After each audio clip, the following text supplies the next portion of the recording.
Пъщата ни гостенка е влюбена в Индия, но не там получава предложение за брак, а на корабче, плаващо под Босфора на залез Слънце. И ако в живота е романтичка, то пред камерата предпочита да е лошо момиче и образи като фараонка, кралица, убийца, измамница и извънземно я опияняват. Точно така. Последно я гледахме във втория сезон на Съни Бич в гореща среща с Иво Ръков. Да си я припомним преди да я поканим в студиото. Шведа иска да гледа. Какво? Не. Не, чакай. Или секси Шведа гледа, или мутрите те погват.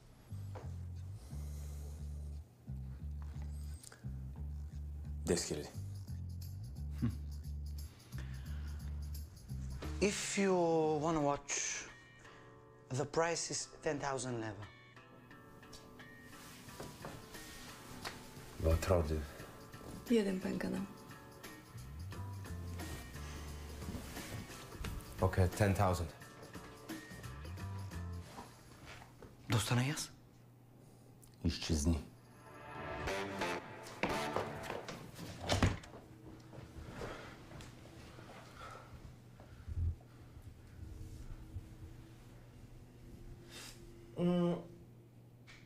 Знаеш какво, аз отказвам. Не мога.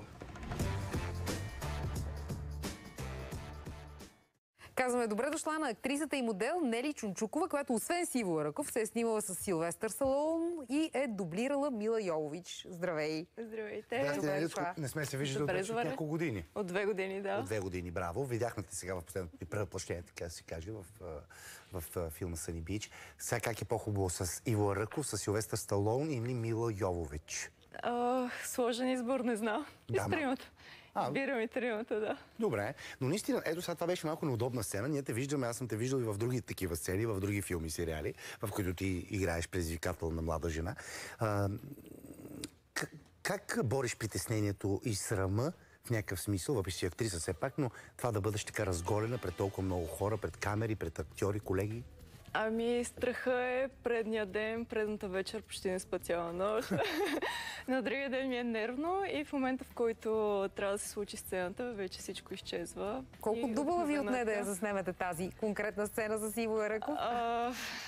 Не съм ги броила. Но само, не е било от раз, допускам. Не беше. Няколко пъти заснехме, след това влезе режисьора и каза, тук това не е по сценарий, объркахме, давайте пак.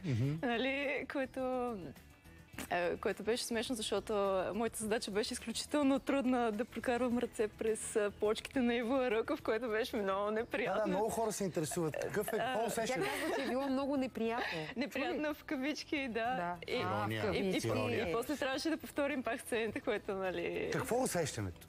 Плочките на Иво Ръков. Тъй като хора питах. Притеснително. Неудобно. Напипане как е? Тактилността каква е? Когато ти дойде на гости, можеш да пробваш. Не, аз съм го пипал по плочките, защото сме приятели отдавна. И по приятелски повод, но не е същото. Може би ти като жена имаш друго впечатление, но така иначе доволна си остава.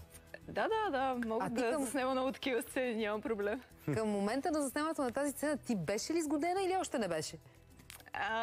Бях сгодена. Това е не случайен въпрос, защото аз като мъж бих се много притеснил бъдещата ми съпруга, въпреки че е актриса, непрекъснато да се вика да пипа плочките на Иво Ръков и не само неговите. Човек трябва да свикне с всякакви роли, така или иначе, но моят приятел не ми прави проблеми. Не е ревнив. Никога не ти е правил проблем? Или водите разговори? Водим разговори и стигаме до разбирателство. Какви са препоръките за безопасност от негова страна? Нямам препоръка. Ние си имаме доверие един на друг. Той знае, че това е моята професия, така или иначе се държа професионално винаги и разделям двете неща, личния живот от професионалния като цяло. Ти преди да дойдеш в студиото каза, че с нетърпение очакваш да говориш за своя бъдещ съпруг. Това оказвам. Сигурно. С сарказъм и ирония. Ние разбрахме, че човека не му е много удобно да се говори за него по телевизията, за което ние го разбираме. Той не е обществена фигура. Ето, виждаме го на снимка. Нали? Спокойно, не се притеснявай. Не, поздравяваме твоя бъдещ човек, така да се каже, съпруг. Не се притеснявай, ние сме на частен разговор. Сега, как се случи всичко между вас? Първо, къде се запознахте? И къде срещна ти този човек?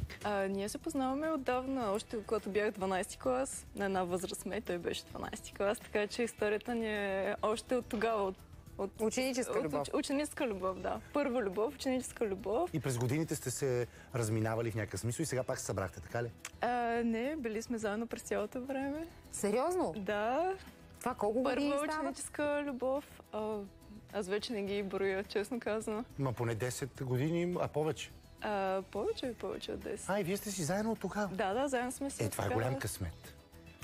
Ами, когато човек е доволен от връзката си, получава всичко, което иска и вижда в този човек всичко, което е търсил някога, спираш да търсиш други неща в крайна сметка и просто се радваш на това, което имаш.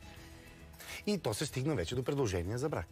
Да, между другото, това е най-големия ми страх на мен, брака и децата. Защо? Не знам, не мога да си го обясня. Смисъл, никога не съм искала не съм си мечтала да се женя, да имам деца и така нататък. Да. Виждала съм се в Те са две много различни неща, защото ти можеш да не се жениш и да създадеш семейство и да имаш или обратното. Деца. Но някакси аз ги свързвам и за мен са едно нещо. Да, това е интересно, защото има млади жени, нали, така като теб, които клонят кариера, да кажем и така, които изпитват същите страхове. Твоето откъде идват обаче?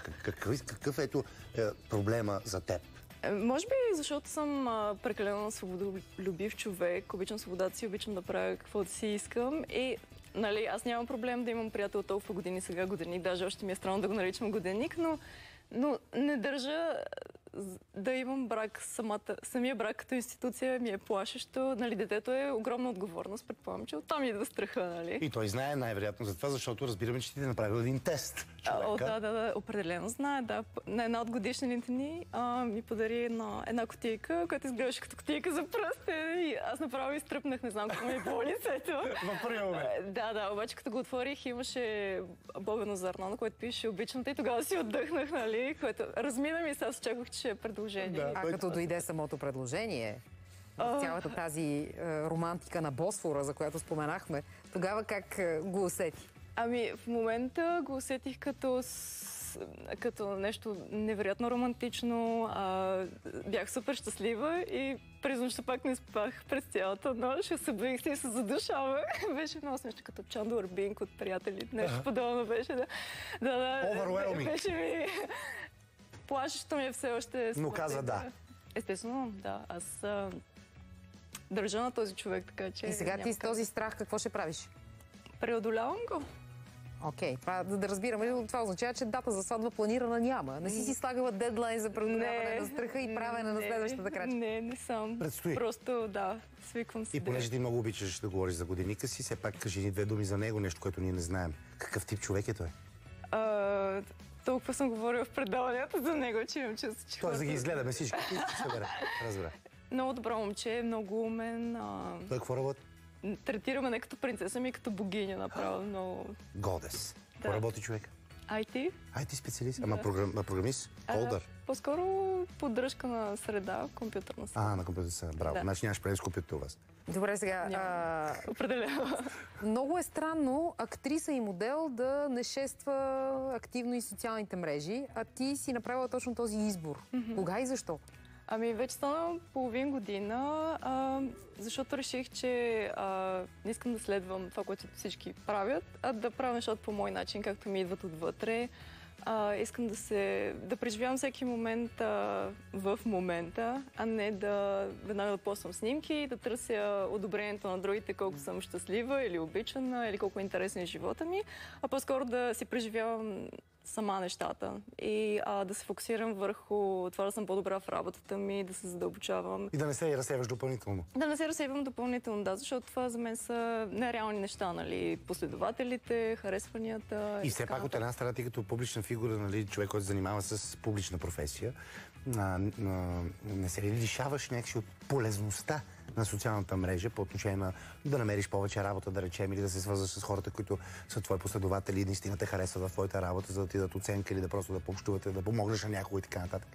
За сега по-скоро съм доволна от избора си. Не казвам, че това ще бъде завинаги, дали някой ден може да си променя мнението и да се върна пак, но за сега съм доволна, защото върша и неща в реалния ми живот, нали, в истинската ми реалност, които са много полезни, като взех книжка, научих се да плувам, уча езици. Какви езици учиш? Арабски и френски. А защо избра тези езици? Ами бях на почивка в Египет и си припомних арабски. Аз бях учила преди време и там си говорих с местните, което върна любовта ми към езика.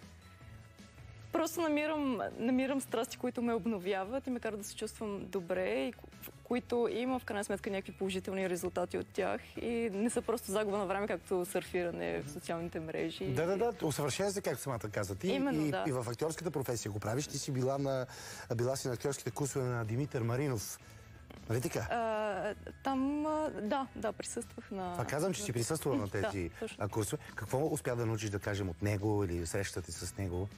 Ами, Димитър Маринов даваше много, много добри съвети как човек трябва да обича това, което прави, да обича момента, в който е, мястото, в което е, защото това ще ти донесе много повече положителни неща, отколкото, нали, да се оплакваш. Не е това, което искам в момента, искам друго от живота. Така че това беше нещо, което аз намирам като общо между нас двамата, като мислене. И това ми хареса. Да виждаме доброто, позитивно. Тези съвети, да. Къде е интерес ти към тези роли, които споменахме в началото, от сорта на убийца, измамница, извънземно и така нататък? Ами, лошите герои са много по-интересни, както Сашо би казал, отколкото, нали, някакъв такъв добър лигав герой. Много по-интересно е за игра, голямо предизвикателство е. В реалния живот аз съм доста добър човек, усмихнат, позитивен, така че да играя такива роли е доста безинтересно. А всъщност има ли си опит с такъв тип роли на лошото момиче под една или друга форма до момента? Ами, те повече са ми с някаква съблазнителка, с лошо момиче. Сложили сте в тази рамка. Да. Трябва да се приключи това нещо. Определено. Повече няма да играеш съблазнителка, чули?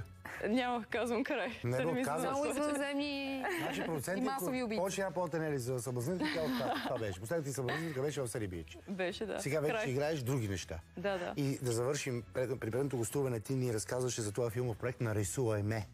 Да. Той успешно мина, всичко наред с него. Ами да, той беше избран за 3 филмови фестивала. 2 бяха в Англия, 1 в Китай. Така че като за първи проект съм много доволна от това, което се получи, от резултатите. И сега имаш втори.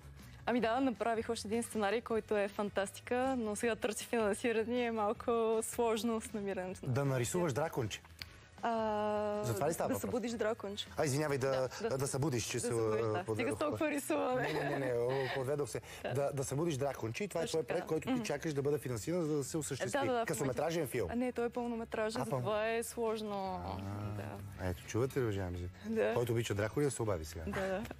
Добре, Нели, благодарим ти, пожелаваме ти успех, да си преодолееш страха, защото тази ваша дългогодишна връзка, нали, със сигурност се нуждае от своето бъдеще и да получаваш в крайна сметка ролите, за които мечтаеш, също ти пожелаваме. Благодаря много. Благодаря ти, Нели, поздрави на твой човек.